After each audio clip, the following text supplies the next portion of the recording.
بیٹی کے گھر سے بھاگنے کی خبر جو ہی محلے میں پھیلی، کئی طرح کی باتیں ہونا شروع ہو گئی۔ جوان بھائیوں کا گھر سے باہر نکلنا بند ہو گیا، رشتہ داروں نے منہ پھیر لیا، والدین بیٹی کے غم میں نڈھال تو دوسری جانب لوگوں کی چپتی باتوں سے روز مرتے اور روز جیتے تھے۔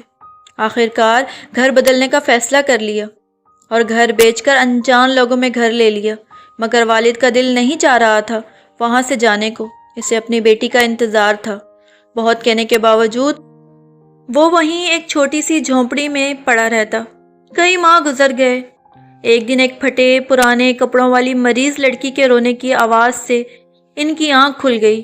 کچھ دیر تک تو وہ پہچان نہیں پایا کہ وہ کون ہے، مگر جب چہرے سے کپڑا ہٹایا تو اپنی ہی بیٹی کو پاؤں میں پڑا پایا۔ وہ مسلسل زاروں کی طرح روئے جا رہی تھی اور بہت کہنے کے باوجود بھی وہ اپنے والد سے نظریں نہیں ملا پائی۔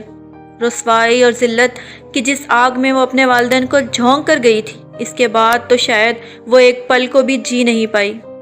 معلوم ہوا کہ جس کے ساتھ بھاگ کر شادی کی، انہوں نے کئی طرح کے نقص نکال کر آخر گھر سے دھکے دے کر نکال دیا۔ ہمارے معاشرے میں آئے دن ایسی داستانیں سننے کو ملتی ہیں کہ جب ایک لڑکا اور لڑکی جو کہ زیادہ تر اسٹوڈنٹ ہوتے ہیں ایک دوسرے کو پسند کرنے لگتے ہیں، پھر اگر لڑکی یا لڑکے کے گھر والوں کی رضامندی نہ ہو تو کورٹ میرج کر لی جاتی ہے۔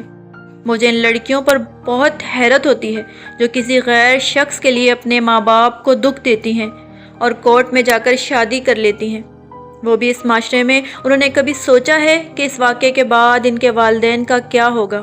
لوگ ان کو کتنے طعنے دیں گے؟